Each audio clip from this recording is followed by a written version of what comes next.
देखो female reproductive system में देखें हम लोग कि सबसे पहला इसमें बताए थे कि प्राइमरी सेक्स ऑर्गन और secondary sex organ. Primary sex organ जो बताए थे फीमेल का अगर बात करेंगे तो वो क्या रहता, ओवरी रहता। और मेल में हम लोग क्या देखे थे, प्राइमरी सेक्स ऑर्गन टेस्टिस, क्या था, टेस्टिस। वो भी पेयर में था, ये भी क्या, पेयर में। ठीक, अब क्या है, इसके अलावा सेकेंडरी सेक्स ऑर्गन की बात करेंगे तो उसमें आपका आ जाएगा एसेसरी डक्ट और साथ साथ में एक्सटर्नल जेनिटेलिया। एक्सटर्नल जेनिटेलिया को ही हम लोग बोलते हैं भलवा। क्या बोलते हैं, भलवा। आप देखिए इस एक्सटर्नल जेनिटेलिया में मॉन्स प्यूबिस आते हैं। मॉन्स प्यूबिस बोलते हैं इस वाले रीजन को। अब इस मॉन्स प्यूबिस के ऊपर प्यूबिक हेयर होते हैं। ये वेस्टिब्यूल है। वेस्टिब्यूल जो होता है, वेजाइनल ओरिफिक जो होता है उसको हम लोग बोलते हैं वेस्टिब्यूल। अब क्या है, उस वेजाइनल ओरिफिक के ऊपर जो है एक पतली सा लेयर होता है जिसको हम लोग वर्जिनिटी और नॉन वर्जिनिटी का सिंबल मानते हैं, लेकिन ऐसा कुछ नहीं है। ठीक, जिसको हाइमेन बोलते हैं। अब देखिए मेल में अगर बात करें पेनिस का, ठीक, उसी के पैरेलल होता है कौन, क्लाइटोरिस। जिस तरह से मेल में पेनिस इरेक्शन करता है उसी प्रकार से फीमेल में भी क्लाइटोरिस इरेक्शन करता है। किसी किसी का देखिएगा क्लाइटोरिस जो है बड़ा हो जाता है फीमेल में, समझे, जस्ट लाइक पेनिस, समझे। अब देखा फीमेल रिप्रोडक्टिव सिस्टम में सबसे पहला नंबर जानेंगे कि ओवरी के बारे में। बताए थे कि ओवरी दोनों लेफ्ट और राइट दोनों साइड में होते हैं। ठीक, अब ओवरी जो ये दोनों देख रहे हैं, ये देख रहे हैं ओवरी, ये भी ओवरी है। अब फीमेल के लेफ्ट और राइट दोनों साइड में होता है ये चीज़। अब इस ओवरी में क्या चीज़ का फॉर्मेशन होता है, सेकेंडरी oocyte ओवम का, समझे। अब देखिए इसे हम लोग प्राइमरी सेक्स ऑर्गन भी बोलते हैं, सबसे पहला नंबर। ठीक, ये प्रोड्यूस क्या करता है, ओवा। और ये प्रोड्यूसिंग का जो प्रोसेस होता है, ओव्यूलेशन की जो प्रोसेस होती है, वो शुरू कब होता है, 11 से 13 वर्ष में, जब मेंस्ट्रुअल साइकिल स्टार्ट होती है तब। अब कहता है इसको, ओवा को हम लोग क्या बोलेंगे, फीमेल गेमीट। क्या बोलेंगे, फीमेल गेमीट। अब फीमेल गेमीट जो होते हैं वो क्या होते हैं, फीमेल गेमीट जो है वो क्या होता है, हैप्लॉइड या डिप्लॉइड,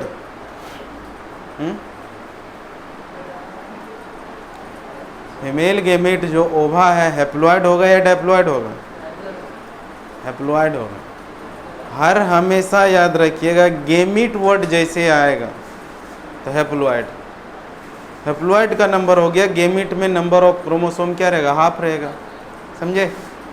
अब देखिए इसके अलावा इस ओवरी से फीमेल सेक्स हार्मोन सिक्रेशन होते हैं, जिसको हम लोग क्या बोलते हैं, एस्ट्रोजन एंड प्रोजेस्टेरॉन, समझे। ओवरी से जो है इसके अलावा कौन सा हार्मोन रिलीज होता है, एस्ट्रोजन एंड प्रोजेस्टेरॉन। अब कहता है each ovary is about 2 to 4 centimetre length. मतलब क्या हो, इसकी लंबाई कितना होता, 2 से 4 सेंटीमीटर। अब ये located both side of the lower abdomen and connected to the pelvic wall and uterus by the ligament. इस लिगामेंट को हम कल 2 लिगामेंट पढ़े थे, ओवेरियन लिगामेंट बोले थे, समझे। एक बोले थे सस्पेंसरी लिगामेंट होता है, लिखाए भी थे बात को, समझे। तो ये दोनों साइड जो है पेल्विक रीजन में उपस्थित होता है, समझे। और ये जो है यूटेरस और पेल्विक वॉल से जो जुड़ा होता है, किसके द्वारा, लिगामेंट के द्वारा। यहाँ देख पा रहे होंगे ये वाला जो देख रहे हैं, ये जो इस तरह से है, इसको हम लोग लिगामेंट बोलते हैं। क्या बोलेंगे, लिगामेंट। ये कनेक्टेड रहता है। अब क्या है कि इस ओवरी में, समझे, इस ओवरी के अंदर जो है जर्मिनल एपिथेलियम सेल होता है। ठीक, उस जर्मिनल एपिथेलियम जो सेल होता है उसको हम लोग जर्म सेल भी बोलते हैं। ठीक, उसका स्ट्रक्चर को कैसा होता है, क्यूबॉइडल टाइप का। कैसा होता है, क्यूबॉइडल। अब क्या है, उस पूरे को ओवेरियन स्ट्रोमा कहते हैं। क्या कहेंगे, ओवेरियन स्ट्रोमा। अब कहता था stroma has outer cortex and inner cortex medulla. अब इस स्ट्रोमा के अंदर में क्या है, आउटर वाले कॉर्टेक्स रीजन को हम लोग क्या आउटर वाले को कॉर्टेक्स बोलेंगे, अंदर वाले रीजन को मेडुला बोलते हैं। स्ट्रोमा में कितना लेयर, 2 लेयर, आउटर लेयर को कॉर्टेक्स, इनर लेयर को मेडुला। अब कहता ovary contain groups of cell, ovary के अंदर जो है ग्रुप ऑफ सेल पाए जाते हैं, ठीक, जिसको हम लोग ओवेरियन भी बोल सकते हैं, या तो उसको हम लोग क्या बोलेंगे, ग्राफियन फॉलिकल बोलेंगे। क्या बोलेंगे, ग्राफियन फॉलिकल। अब कहता है ईच फॉलिकल कैरीज ए सेंट्रली प्लेस्ड ओवम। अब क्या होता है, प्रत्येक फॉलिकल के अंदर जो है क्या चीज रहता है, ओवम रहता है या सेकेंडरी oocyte रहता है। इस चीज को बढ़िया ध्यान से देखिएगा, ये आपका क्या है, ओवरी का स्ट्रक्चर है, समझे। अब बताए थे कि ओव्यूल ए oogenesis की प्रोसेस, समझे, formation of ovum are called oogenesis। oogenesis की जो प्रोसेस होता है, जिस टाइम गर्ल्स क्या होती, माँ की गर्भावस्था में होती है 7 मंथ का, उस वक्त से ही स्टार्ट रहता है, समझे। अब क्या होता है कि इसके अंदर जो प्राइमरी फॉलिकल का फॉर्मेशन होता है। अब प्राइमरी फॉलिकल का फॉर्मेशन होने के बाद धीरे धीरे ये अपने आकार में वृद्धि करता है, सेकेंडरी फॉलिकल का निर्माण करता है, सेकेंडरी से टर्सरी फॉलिकल, टर्सरी से मैच्योर फॉलिकल, मैच्योर फॉलिकल होने के बाद इसको हम लोग ग्राफियन फॉलिकल भी बोल सकते हैं, मैच्योर ग्राफियन फॉलिकल। अब ये ग्राफियन फॉलिकल क्या होगा, 14 डेज पर, कौन सा डेज पर, 14 मेंस्ट्रुअल साइकिल के 14 डेज पे क्या होता है, LH हार्मोन के सर्ज होने के कारण क्या होता है, इसमें से सेकेंडरी oocyte क्या होते हैं, बाहर हो जाते हैं। ओवरी से जब आउट होते हैं कौन, ओवम या सेकेंडरी oocyte, उस प्रोसेस को हम लोग बोलते हैं ओव्यूलेशन। उसके बाद जो इसके अंदर जो बच जाते हैं फॉलिकल का कुछ अवशेष, वो आगे चल के कॉर्पस लिट्यूम का निर्माण करता है। क्या चीज़ का निर्माण करेगा, कॉर्पस लिट्यूम। अब ये कॉर्पस लिट्यूम जो है एक एंडोक्राइन ग्लैंड के तरह कार्य करते हैं। किस ग्लैंड की तरह, एंडोक्राइन ग्लैंड की तरह। और इस एंडोक्राइन ग्लैंड के तरह जो कार्य करते हैं, इनसे एक हार्मोन रिलीज होता है जिसका नाम होता है प्रोजेस्टेरॉन। कॉर्पस लिट्यूम से कौन सा हार्मोन रिलीज होता है, प्रोजेस्टेरॉन। किस टाइप का ग्लैंड है, एंडोक्राइन, समझे। अब क्या होता है, जब देखता है ओवम के पास अगर स्पर्म नहीं पहुंच पाया, तब ये क्या करते हैं, धीरे धीरे डेड हो जाते हैं। पहले येलोइश कलर रहते हैं, उसके बाद कैसा कलर हो जाता, वाइट। और वाइट जब हो जाएगा तब इसको बोलते हैं कॉर्पस एल्बिकेंस। क्या बोलेंगे, कॉर्पस एल्बिकेंस। पुनः जाके तब जाके प्रोजेस्टेरॉन की लेवल घटेगी, क्योंकि ये जो आपका कॉर्पस लिट्यूम तो डेड हो गया, डेड हो जाएगा तो प्रोजेस्टेरॉन की लेवल क्या होगी, घटेगी। घटने के बाद ब्लीडिंग स्टार्ट। ये बात समझ में आया। अब देखिए, अब आता है आपका सेकेंडरी डक्ट, या इसी को सेकेंडरी सेक्स ऑर्गन भी बोल सकते हैं। अब इसमें क्या है, आपका एसेसरी डक्ट आएगा। डक्ट बोले तो फैलोपियन ट्यूब है, ठीक। अब ये यूटेरस है, यूटेरस में कितना लेयर, 3 लेयर। सबसे बड़ी लेयर को पेरीमेट्रियम, बीच वाले को मायोमेट्रियम, अंदर वाले को एंडोमेट्रियम कहते हैं, समझे। और ये आपका क्या हो गया, ओवरी। ओवरी में क्या चीज़ का फॉर्मेशन होता है, ओवम का। और ये जो देख रहे हैं ये आपका क्या है, फैलोपियन ट्यूब है। क्या है, फैलोपियन ट्यूब। ये फिंगर लाइक जो स्ट्रक्चर होता है, इसको फिम्बरी बोलते हैं। क्या बोलेंगे, फिम्बरी बोलेंगे, समझे। आप देखिए, ये जो ये यूटेरस है और ये वेजाइना, इन दोनों को कनेक्शन कौन करता है, सर्विक्स। कौन करता है, सर्विक्स। ये रिप्रोडक्शन का जो है, रिप्रोडक्टिव सिस्टम का सबसे मजबूत पार्ट होता है। अब सोच सकते हैं कि प्रेगनेंसी के दौरान 7 kg 8 kg तक वजन सहने की क्षमता रखता है, समझे, कौन, सर्विक्स। अब देखिए, इस एसेसरी डक्ट में क्या, ओविडक्ट, जिसको हम लोग क्या बोलते हैं, फैलोपियन ट्यूब, समझे। अब उसके बाद क्या है, यूटेरस की संख्या कितना, 1। और तीसरा नंबर क्या है, वेजाइना। अब देखिए, इस ओविडक्ट की बात करेंगे तो प्रत्येक ओविडक्ट की लंबाई कितना होता है, 10 से 12 सेंटीमीटर। और इसमें कितना पार्ट्स होते हैं, 3 parts, infundibulum, ampulla and isthmus. अब देखिए ये आपका क्या हो गया, इस्थमस, जो आगे जाके कनेक्टेड किससे होता है, यूटेरस से। किससे कनेक्टेड हो रहा, यूटेरस से। अब उसके बाद ये जो फुला हुआ संरचना देख रहे हैं ये क्या है, एम्पुला। इस ये वाला जो संरचना देख रहे हैं ये वाला, इसको क्या बोलेंगे, इनफंडिबुलम। इसी इनफंडिबुलम में जो है फिंगर लाइक प्रोजेक्शन निकला रहता है, जिसको हम लोग क्या बोलते हैं, फिम्बरी बोलते हैं, समझे। और पूरे स्ट्रक्चर को हम लोग क्या बोल सकते हैं, फेलोपियन ट्यूब। समझ में आया। फेलोपियन ट्यूब की लंबाई कितना हो गया, 10 to 12 सेंटीमीटर लॉन्ग। और इसमें कितना पार्ट्स होते हैं, 3 parts, infundibulum, ampulla and isthmus. Infundibulum की बात करेंगे तो फनल शेप्ड, फनल समझते हो, जैसे टिप होता है, keep, funnel shaped opening with the many finger like projection, जिसको हम लोग क्या बोलते हैं, फिम्बरी। क्या बोलेंगे, fimbriae. It help to the collect the ovum. इनका काम क्या होता है, ओवम को कोलेक्ट करना। जैसे ओवम जो रिलीज होगा ये हर हमेशा ऐसे होते रहता है, ये क्या करता है, ओवम को कोलेक्ट करता है। एम्पुला जो होता है वाइडर वाला एरिया होता है। इस्थमस क्या है, नेरो पार्ट होता है। इट ज्वाइन द यूटेरस, किससे ज्वाइन होता है, यूटेरस से। द सिलिएटेड इपिथेलियम, इसके अंदर सिलिएटेड इपिथेलियम होता है। अब बोलो काम क्यों जरूरी है इसका।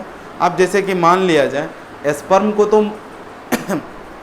मूवमेंट करने के लिए क्या होता है, टेल होता है, और ओवम में तो है नहीं, इसलिए इसके अंदर जो फेलोपियन ट्यूब जो है सिलिएटेड इपिथेलियम का बना होता है, जिसके वजह से क्या होता है, उसमें सिलिया प्रेजेंट रहता है और ओवम को हर हमेशा वो पुश करते रहते हैं, गति करने में मदद करते हैं, समझे।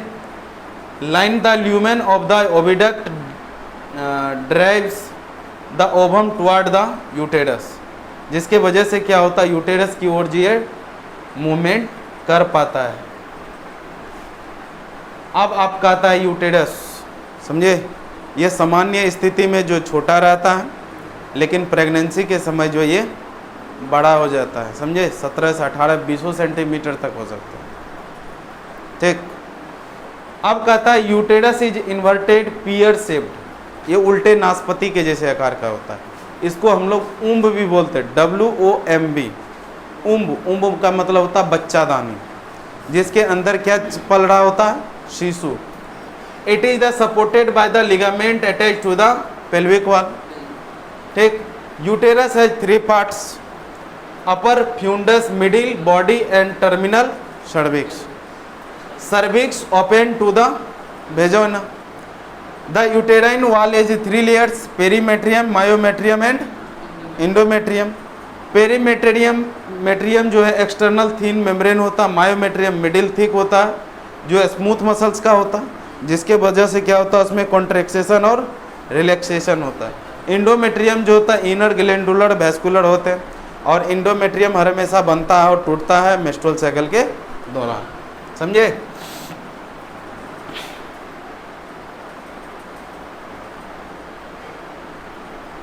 अब ये क्या वेजाइना। अब ये जो पार्ट देख रहे हैं, समझे, इधर क्या आपका रेक्टम, इधर क्या यूरिनरी ब्लैडर, और इस बीच में जो होता है ये 7 से 10 सेंटीमीटर लंबी ट्यूब होती है, जिसको हम लोग वेजाइनल ओरिफिक भी, ये क्या बोलते हैं, कोपुलेशन ऑर्गन भी बोलते हैं, सम बर्थ कैनाल भी बोलते हैं, ठीक। इसी होके बच्चे भी बाहर आते हैं, मेंस्ट्रुअल साइकिल भी बाहर आते हैं, ठीक। अब क्या है कि it open to the exterior between the urethra and anus. The lumen of vagina is lined with glycogen rich mucous membrane consisting and sensitive papillae and Bartholin glands. अब इस वेजाइना के अंदर लैक्टोबैसिलस बैक्टीरिया पाए जाते हैं, समझे। कौन सा बैक्टीरिया, लैक्टो, जो दही में पाया जाता है। अब ये क्या करते हैं, ग्लाइकोजेन को, किसको, ग्लाइकोजेन को क्या करता है, कन्वर्ट करता है एसिड में, कार्बनिक एसिड में, ताकि उसका वेजाइना जो है एसिडिक नेचर का हो। अब एसिडिक नेचर इसलिए रहता है वो हमेशा, ताकि कोई बाहर का फंगल इन्फेक्शन ना हो, क्योंकि ओपनिंग है, कभी भी इन्फेक्शन हो सकता है, समझे। तो इसलिए वो हर हमेशा क्या होता है, एसिडिक नेचर का। आप देखिए, अगर उस एसिडिक नेचर में, समझे, स्पर्म पहुंच गया, स्पर्म वहीं पे क्या होगा, खत्म। उस एसिडिक नेचर को कम करने के लिए पुरुष से जो है क्या निकलता है, बल्बो यूरेथ्रल ग्लैंड से तरल स्रावित होता है जो उसके एसिडिक नेचर को ख़त्म करता है। समझे। अब इसके अलावा इस वेजाइना के अंदर दोनों साइड में बर्थोलिन ग्रंथि होता है, बर्थोलिन ग्लैंड्स होता है, जिससे क्या होता है सिक्रेशन वाइट म्यूकस टाइप का निकलता है इससे, जो क्या करता है कि जो उस वेजाइना को फिसलनदार बनाता है कॉपुलेशन के समय। अब ये क्या है, ज़्यादा सेंसिटिव ऑर्गेन है, ठीक। सिक्रेशन ये Bartholin gland lubricant penis during the sexual act. समझे। अब देखिए एक्सटर्नल जेनेटेलिया की बात करेंगे। एक्सटर्नल जेनेटेलिया में क्या देख रहे हैं, ये एनस है, ये वाला जो यहाँ से यहाँ तक एक लाइनिंग होता है उसको पेरिनियम बोलते हैं। समझे। अब उसके ऊपर ये वाला रीजन को हम लोग मॉन्स प्यूबिस बोलते हैं। समझे। इसको क्या बोलेंगे, मॉन्स प्यूबिस। इस मॉन्स प्यूबिस में क्या होता है,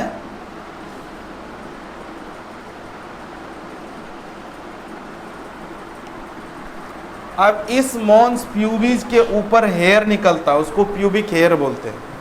समझे। अब देखिए इसमें दो फोल्ड होता है, एक ये बाहर की ओर होता है, इसको हम लोग लेबिया मेजोरा बोलेंगे। क्या बोलना है, लेबिया मेजोरा। इसके ऊपर हेयर पाया जाता है, इसके ऊपर क्या है, हेयर पाया जाता है। इस हेयर जो पाया जाता है इसलिए इसको हम लोग एस्क्रोटम के समजात मानते हैं। किसको मानते हैं, एस्क्रोटम के समजात। मेल में जो एस्क्रोटम होते हैं उसी के समजात होता है लेबिया मेजोरा। कौन होता है, लेबिया मेजोरा। अब एक वर्ड इसके अंदर, इस फोल्ड के अंदर एक फोल्ड आता है जिसको हम लोग लेबिया माइनोरा बोलते हैं। क्या बोलेंगे, लेबिया माइनोरा, जो क्या करता है वेजाइनल ओरिफिक को ढक के रखता है। समझे। जो क्या करता है वेजाइनल ओरिफिक को ढक के रखता है। समझे। अब देखिएगा इस वेजाइनल ओरिफिक के यहाँ जो देख रहे हैं ये आपका जो है कहने का मतलब जो यूरेथ्रल ओपनिंग है, इस होके टॉयलेट बाहर आते, इसके जस्ट नीचे ये वेजाइनल ओरिफिक होता है। और अभी जो बताए थे जो जो पुरुष के फीमेल के जो है पेनिस के समजात होते हैं वो क्या है, क्लाइटोरिस। ये कभी कभी फिंगर लाइक बढ़ भी जाता है, किसी किसी में बड़ा हो जाता है। अब ये आपका क्या हो गया, वेजाइनल ओरिफिक हो जाता है। समझे। जिसको हम लोग वेजाइना, इसके अंदर जो है वेजाइनल ओरिफिक है, इसी होके जो है ना क्या बोलते हैं, बर्थ, इसको बर्थ कैनाल भी बोलते हैं और साथ साथ इसको कॉपुलेटरी ऑर्गेन भी बोलते हैं। आप कहता है consist of mons pubis, vestibule, hymen and clitoris. External genitalia, इसी को हम लोग भलवा भी बोलते हैं। समझे। या इसी को बोलते हैं, हाँ। अब देखिए मॉन्स प्यूबिस जो होता है एक कसन और fatty tissue covered by the pubic hair. इस एरिया को हम लोग क्या बोलेंगे, मॉन्स प्यूबिस बोलते हैं। अब क्या कहता है, वेस्टिब्यूल की बात करेंगे। ए मीडियन चैनल इंक्लूड्स, ये जो मीडियन चैनल जो है, समझे, इसको हम लोग वेस्टिब्यूल कहते हैं। इसके अंदर कौन आएगा, लेबिया मेजोरा। ये सबसे बाहरी फोल्ड होता है। Large and fleshy fatty and hairy, मतलब ये बाहर वाला होता है, ठीक, लार्ज भी दिखता है। आउटर फोल्ड्स होते हैं सराउंडेड बाय वेजाइनल ओपनिंग। ये किससे किसको सराउंडेड करता है, वेजाइनल ओपनिंग को।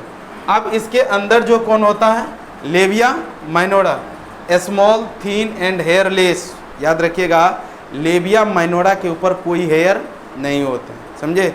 लेकिन लेबिया मेजोरा के ऊपर क्या होता, हेयर होता। और ये small thin and hairless inner folds होते हैं। समझे। ये अंदर की फोल्ड होते हैं और लेबिया मेजोरा क्या होते हैं, बाहर की फोल्ड्स होते हैं। यहाँ तक क्लियर हो गया। अब ध्यान दीजिएगा, अब हाइमेन की बात करेंगे। हाइमेन जो होता है इसको हम लोग क्या मानते हैं, वर्जिनिटी और नॉन वर्जिनिटी का सिंबल। समझे। जो इसको इस चीज़ का जो है वर्जिनिटी और नॉन वर्जिनिटी जो मानता, यह आर्टिफिशियल भी आता। अगर मान लीजिए ऐसा किसी के मन में गलत अवधारणा चल रहा है तो लगेगा 2-4 हज़ार टका, ठीक, बनवा के दे दो। उस सेकेंड हैंड गाड़ी को ना मॉडिफाई करके नया बेच देते हैं। तो वही बात है, तो मेनली बात क्या है, इसके ऊपर जो लेयर जो होता है उसको हाइमेन बोलते हैं। कहता है ए membrane which partially cover the vaginal opening it is often turn during the first coitus. ये जो है पहला घुड़सवारी के दौरान, एक्सरसाइज के दौरान, साइकिल चलाने के दौरान, या फर्स्ट टाइम जब सेक्स करेगा तो उस टाइम ये टूट सकता है। समझे? ऐसे तो नॉर्मली टूट ही जाता है, चाहे खेल कूद हो, साइकिल सवारी हो, कुछ भी करे तो उस दौरान ये टूट सकता है। अब किसी किसी में नहीं टूटे तो अलग की बात है। अब कहता हाइमेन में also broken by a sudden fall, या तो एकाएक गिर गया। अब देखिए ये tampon active partition in some sport items and some women hymen persist even after coitus, so hymen is not reliable indicator to virginity.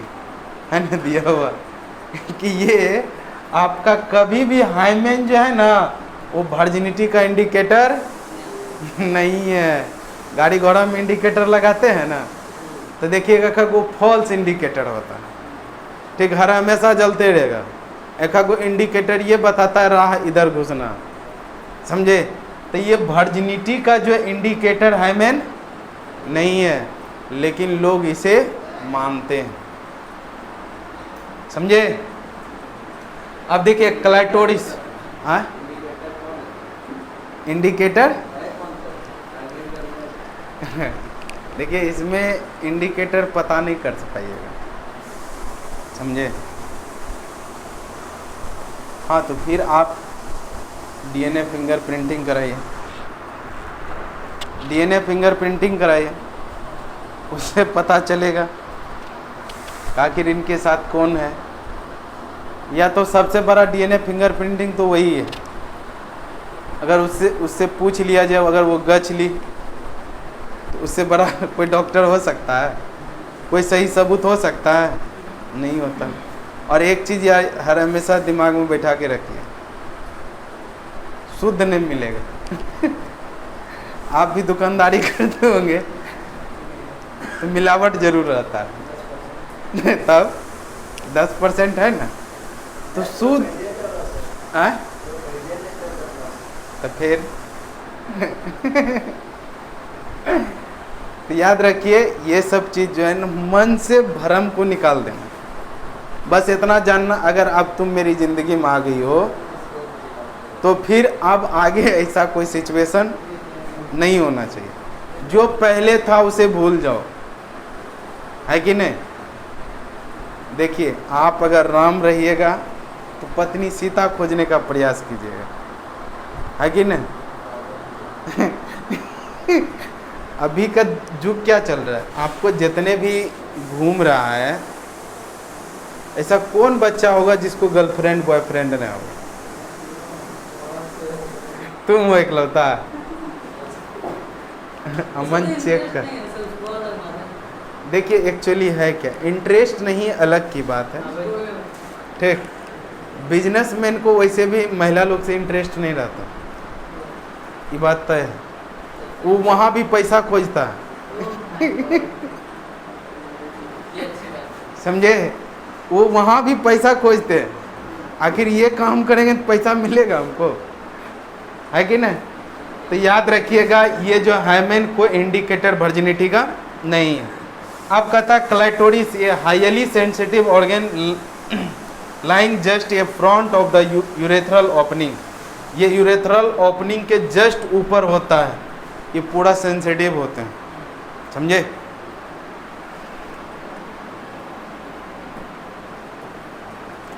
अब क्या आता है आपका मेमोरी ग्लैंड। ये मेमोरी ग्लैंड जो है मेल फीमेल दोनों में होता है, समझे? मेल में भी होता है और फीमेल में भी, लेकिन मेल में जो होता है ये इनएक्टिव होता है, समझे? और कोई कोई फुला लेता तो अलग की बात है। लौंडा सबको देखिएगा फुला लेगा, कत्ता लड़का को देखिए ऐसे फूल जाएगा। हाँ जीवन लोग का, हाँ नहीं, वो तो मसल्स कॉन्ट्रैक्ट करके उसको जमा किया, वो थोड़े उसका स्तन बढ़ा है, नहीं। अब देखिए इस वाले रीजन को हम लोग क्या बोलते हैं, नीपल। नीपल के चारों ओर जो पिगमेंटेड एरिया होता है उसको एरियोला बोलते हैं। ठीक, ये जितने भी अंगूर के गुच्छे के समान देख रहे हैं, समझे, ये सारे के सारे एल्वियोलाई है। इसके अंदर क्या होता है, मेमरी ग्लैंड होता है जिससे दूध सिक्रेशन होता है, मिल्क सिक्रेशन होता है।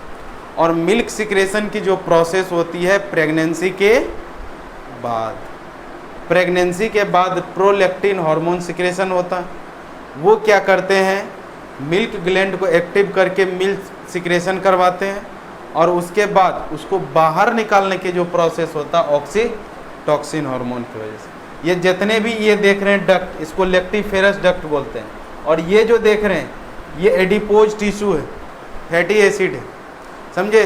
किसी किसी में देखिएगा फैटी एसिड इतना हो जाता है कि स्तन बहुत बड़ा हो जाता है, समझे, किसी किसी में कम रहता है। तो वो डिपेंड करता है किसके पे, फैटी एसिड, समझे। अब देखिए a pair of mammary gland contains glandular tissue and fat. Glandular tissue of each breast has 15 to 20 mammary lobes containing cluster of cells mammary alveoli. बताए ना, इसके अंदर जो है ग्लैंडुलर टिश्यू जो होते हैं, समझे, उसकी संख्या कितना होता है, 15 से 20 मेमोरी लोब्स में बट जाता है।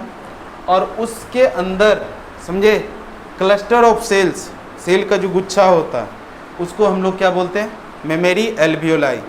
एक होता है लंग्स में भी एल्वियोलाई होता है, समझे, इसलिए इसका नाम क्या लिखना है, mammary alveoli. The cells of alveoli secrete milk.